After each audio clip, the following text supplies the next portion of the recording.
back where you were, Doc. That way, you don't mess up getting it a bit much more wide, Because your head leans over. Oh, okay, got it. So here, and maybe I'll step a little forward of when I ask a question.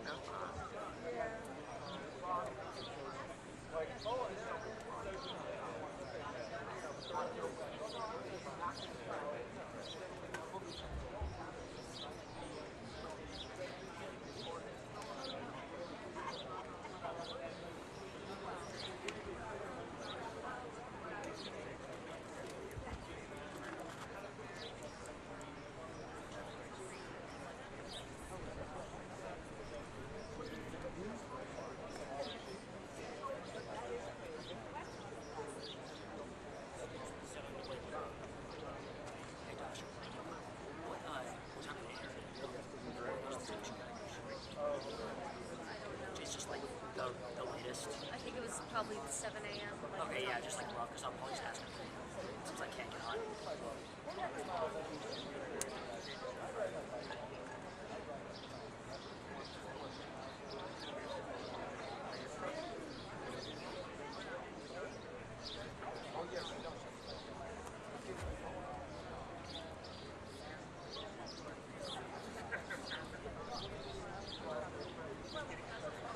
I want to make sure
over under it's starting before 11:30. Take the over, the under. 11:30 is the over under. So you either take before 11:30 or after 11:30. Oh, past 11:30. I'll take the under just for the sake of interest. Well, but you came up with all these ideas. No, you can have it. You want to switch? You want to switch? I'll give you the switch if you want to switch. All right, you got the under. I'll take the over. What is the winner get? A salute. You win. Told you. Told you. I'll make it super fast.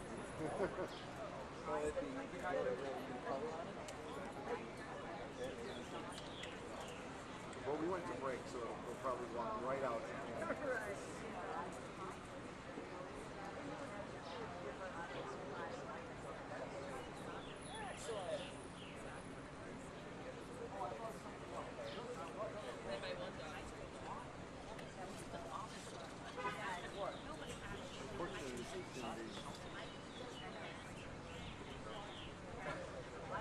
I like more.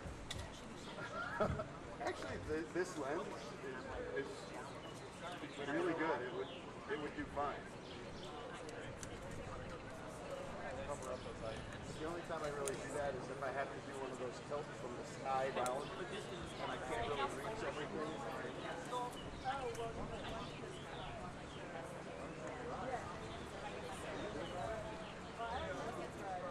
Oh, very nice.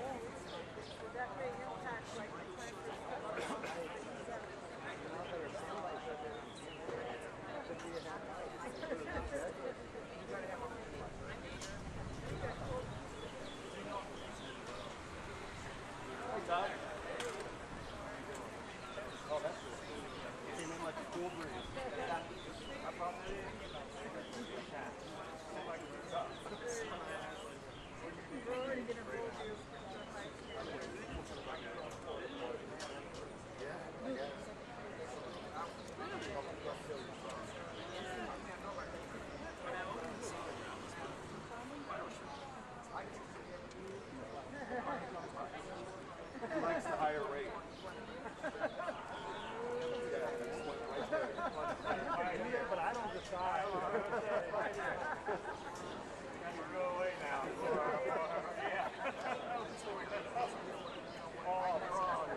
track record for most people.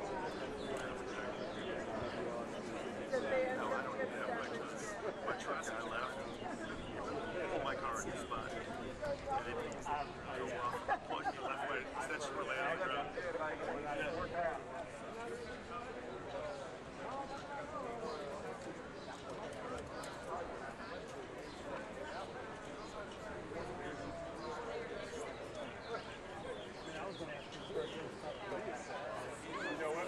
When I say hi to people, I can see it in their eyes. Like,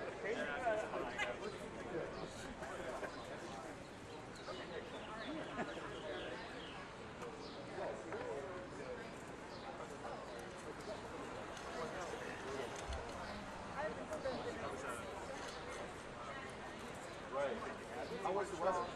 Since we're going out to everything, on everything control, everything. that's awful. But do you, I mean, you have a certain goal for the day, but you can stop wherever it's on water.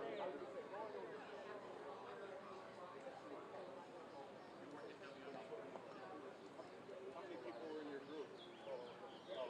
Well, that's good because then you don't have people that you're not pulling other people back or they're not pulling you back.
I'm glad you didn't put it online because that makes it easier.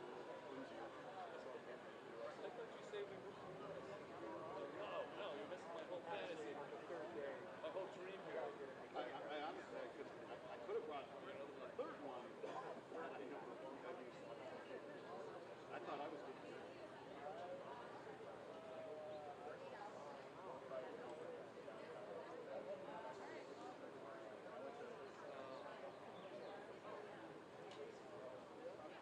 Nice to meet you. We're on the clock, Nathan. 4 minutes, 30 seconds. No, Alex. Alex, do or die. I am. He switched off.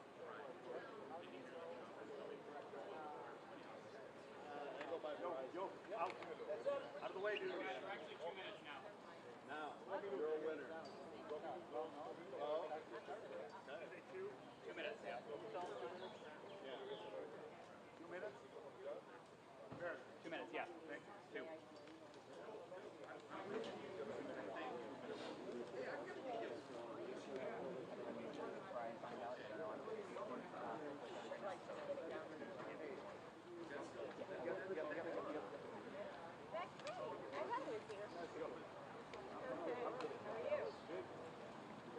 Ready for a picnic?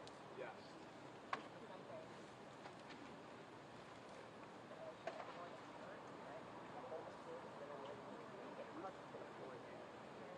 I did bring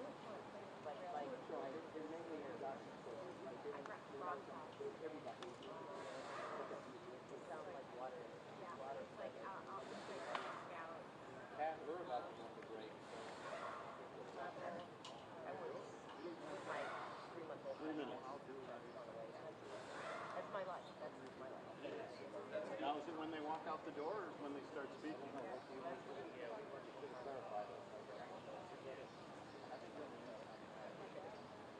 When they get, I would say a good split is when they get to the rake. They don't actually have to start speaking. We went.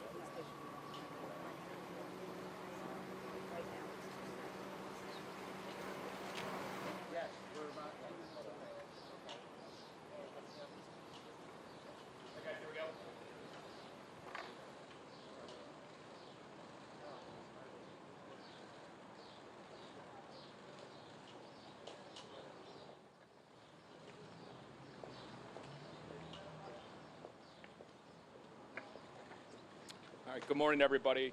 I'm joined here by Mayor Nancy Rotering and Chief of Police Lou Jogman. My name is Chris Covelli, C-O-V-E-L-L-I, and I'm the spokesman for the Lake County Major Crime Task Force. This morning we're going to provide you with some updates about where the investigation has led thus far, where we're at, and where we're going to be moving forward. So over the past 24 hours, there's been a significant amount of information obtained by investigators, and this consists of the extremely hard work by Highland Park Police, the Major Crime Task Force, State Police, ATF, and the FBI. Everybody has been collaborating very well to further this investigation. The community has been absolutely terrific as it comes to reporting information that they have, things they may have witnessed, things they may have seen, turning over video that has really helped us further the investigation and aid investigators. One point I just want to clarify is Robert Cremo III, he's 21. He'll be 22 in September of this year, and he's a resident of Highwood. So throughout the past 24 hours, investigators have spoken with numerous witnesses, some of the survivors. They've had the opportunity to review numerous video clips, both from cell phone video recordings and fixed cameras in the area, and they've conducted a number of other follow-up investigations. And based on where we're at this point in the investigation, and some of this is still preliminary, so is subject to change as we keep moving forward, but we do believe Cremo pre-planned this attack for several weeks. He brought a high-powered rifle to this parade. He accessed the roof of a business via a fire escape ladder and began opening fire on the innocent Independence Day celebration goers. The rifle was purchased in Illinois, and the information we have thus far is that it appears to have been purchased legally by Cremo. During the attack, Cremo was dressed in women's clothing, and investigators do believe he did this to conceal his facial tattoos and his identity and help him during the escape with the other people who were fleeing the chaos. During the attack, we believe that Cremo fired more than 70 rounds from this rifle into the crowd of innocent people. Following the attack, Cremo exited the roof, he dropped his rifle, and he blended in with the crowd, and he escaped. He walked to his mother's home, who lived in the area, and he blended right in with everybody else as they were running around, almost as he was an innocent spectator as well. He borrowed his mother's vehicle. We issued an alert yesterday afternoon. Chief Jogman provided the vehicle information and Cremo's information. We're very thankful that an alert member of the community saw Cremo's vehicle traveling southbound on Route 41, dialed 911, an alert North Chicago police officer spotted the vehicle, waited for additional backup units to arrive, conducted a traffic stop, and they were able to safely apprehend Cremo with no injuries to the officers. Inside the vehicle, there was a second rifle located. Indications is that was purchased by Cremo as well. Thus far, over 30 people were injured during the attack, and this does not include the 6 who lost their lives. Right now, Cremo remains in custody at this time. There are no indications that there was anybody else involved in this attack. By all indications, it appears Cremo was acting by himself. The Lake County State's Attorney's Office has been with us from the ground level. They're with us this morning. They were with us through the night. We continue to review the information. Investigators are still developing leads and very critical information. Once we're at a point where we're ready to review all of that information for charges, we will sit down with the state's attorney and review for criminal charges. I'm going to turn this over to the mayor, and then I'll be back up to answer questions. Mayor, thank you. Thank you. Today is a day of grieving together, a day to pause, a day to remember those who left us, those who were injured, and for strength for our community. Several vigil and prayer services are taking place today, both inside and beyond Highland Park. They are as follows. The Community Church of Lake Bluff, 117 East Scranton Avenue, Lake Bluff, will hold a prayer service today at noon. The service will include prayer and music at Christ Church on the corner of Route 60 and Waukegan Avenue in Lake Forest. Trinity Grace Church and Christ Church has organized a community prayer gathering at 3 p.m. at Trinity Grace Church, 1506 Half Day Road, Highland Park. Everyone is welcome. Highland Park Presbyterian Church, Trinity Episcopal, and other area faith leaders will hold an ecumenical community prayer vigil today at 7 p.m. at the Highland Park Presbyterian Church, 330 Laurel Avenue, Highland Park. All are welcome. Today, Highland Park High School, located at 433 Vine Avenue, in conjunction with community partners, is hosting crisis counseling until 2 p.m. and is open to everyone. No appointments are necessary.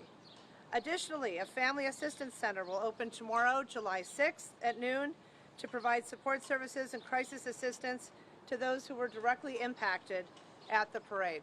The location and hours of operations are pending. We'll get that information to the community as soon as we have it.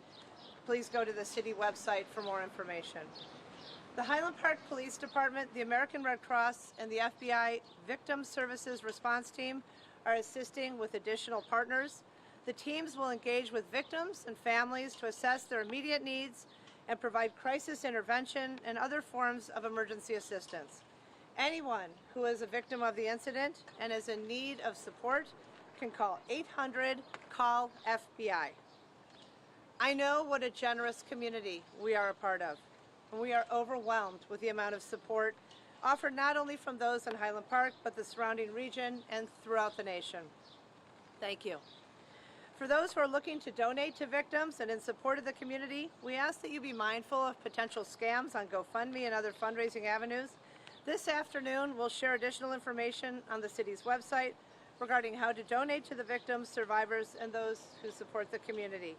For all who have reached out with offers of equipment, food, and professional services, we thank you. Thank you all for coming out today. I'll now turn the mic back to Deputy Chief Cavelli. Thanks, Mayor. Any questions? Justin, can you tell us about the motivation? Is the suspect cooperating, is he answering questions, and what more are you learning about the motivation either from him or from his online footage? At this point, we have not developed a motive from him. Investigators are very much furthering the investigation. They have been in discussions with him. I don't have anything to say about motivation thus far because it hasn't been provided. Sir, we've seen disturbing videos online. Were warning signs missed? The question was, there's disturbing videos online that have been seen. We are reviewing those. Those are going to be a part of any investigation efforts by our task force investigators, Highland Park Police. We'll look at them and we'll see what they reveal. Should someone flag those videos? Bill. Give us an idea of where in Illinois did he purchase the weapons, and also when he went to his mother's house, did he tell her what he had done, or was she unaware? The question was, where did he purchase the weapons, and did he tell his mother what he had done? He purchased the weapons locally, within the region, so the Chicagoland area. When he went to his mother's, we have no indication that he provided any information to her. Can you give us an idea of how many weapons did he purchase then, and when was that? So he was in possession of the firearm the day of, the rifle. He was in possession of another rifle in his vehicle when he was pulled over by police. He also had other firearms that were recovered from a residence that he was living in Highwood. Those were all in his name? They were in his name. And all legally purchased? They were legally purchased. Chris, his level of disguise, right? So how did you guys identify him at this point? I mean, clearly there was a lot of planning. And do you have an idea when he placed himself on the roof? Like, is there a timeline? So we are working on the timeline, and we don't want to come out with inaccurate information on timing. One of the asks that we have is members of the community, if you have any video of this individual that is walking toward the parade, at the parade, potentially on the roof or exiting, to please call 1-800-CALL-FBI. As far as the disguise went, he wore that in an attempt to conceal himself. Do you have pictures of that you can offer? I mean, what did he look like? Or? Potentially, I'll look into that and I'll have to get back to you. How do you guys, Chris, I'm sorry. Considering the extensive digital trail, the disturbing videos, the amount of views garnered, was he known to law enforcement beforehand? And if not, why not? I can't get into that right now. There have been some law enforcement contacts, nothing of a violent nature. I can't get into the specifics of the context of that. And how many rifles? Our colleagues at NBC News are reporting that he purchased multiple weapons. Can you give us any details as to the weapons and how many he may have been in possession of? At this time, I know of the 2 rifles, and I know that there were potentially pistols that he had owned as well. When did he purchase the guns? Sir, has he made any statements to investigators, and does he have an attorney? I'm not going to go into what he may or may not have said. The investigation is still moving forward. I'll provide that information later on. Do you have any evidence he targeted anyone specific or was shooting randomly? Shooting appears to be completely random. Is it possible he chose the community because of the high population of Jewish people? I know people are concerned that it was an anti-Semitic attack. We have no information to suggest at this point it was racially motivated by religion, or any other protected status. Chris, with all the videos that appeared on... I believe still in place is an assault rifle ban in Highland Park, is that correct? Yeah, I don't have information on that right now, but we will get back to you on specifics. With all the videos of Primo prior to this, did anyone ever call Highland Park Police or tip off authorities that these were online? No, we were not made aware of these videos.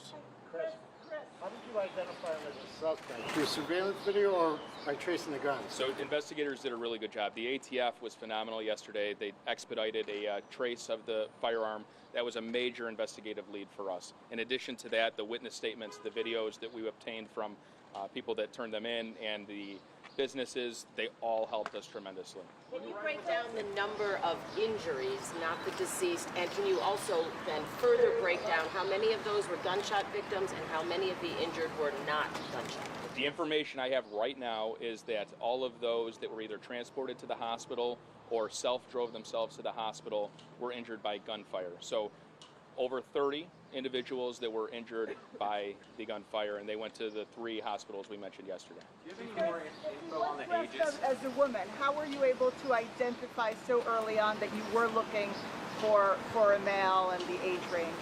He was identified by a number of, there were police officers that were able to recognize his photo once it was revealed, and that helped tremendously. So Chris, can you help us to understand, when you say you know he was dressed as a woman during the shooting, is that based on photographic evidence or what eyewitnesses have said? And also, can you tell us what type of weapon was used in the shooting? So it was a high-powered rifle that was used. It was shot high-velocity rounds. It could be similar to an AR-15. It was similar to an AR-15. As far as identifying him with the woman's clothes, he was seen on video camera in the woman's clothes. Video camera played a tremendous role in how we were able to identify him, both leaving initially and as he left. Chris, you say he was in a dress. Was it duplicates? The guns the same, and were they bought at the same? No. Different and bought at separate locations. Did he also have any more to a disguise? Did he have a wig on? Because it was reported that it was a man I'm not with long exactly hair. sure what the woman's attire consisted of. Initially, it was reported that this person had long hair, so a wig isn't out of the question. Can you tell us more about the business where he was? Which roof was he on, and how did he get there exactly? Can you repeat that? Can you tell us more about the business where he was? Which roof was it, and how did he get in there? It was a local business right in that vicinity. I'm not sure the name of the business. He was able to access the roof through a ladder that's affixed to the side of the building. We'll take 3 more, okay? What happened with that clothing? Did he dump it somewhere, or did he have it on him?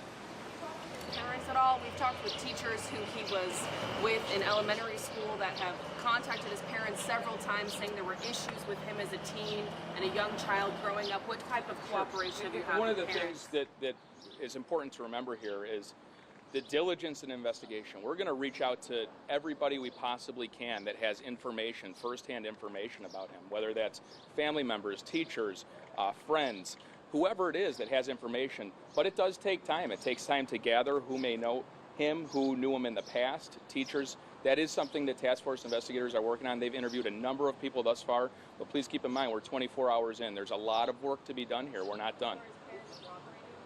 I don't want to get into levels of cooperation. Were the weapons modified at all? No indication the weapons were modified. Okay, one more. Have any children passed away? No children have passed away. We'll take your last one. They gave when he bought the weapons.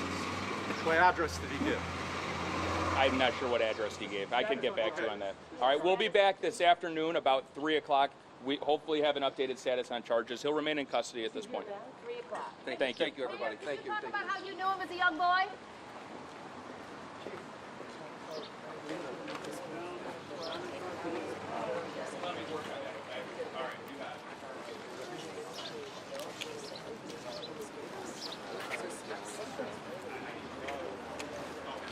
Just let you know, okay?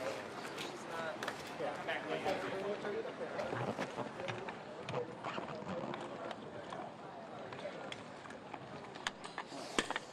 Sorry, Telemundo.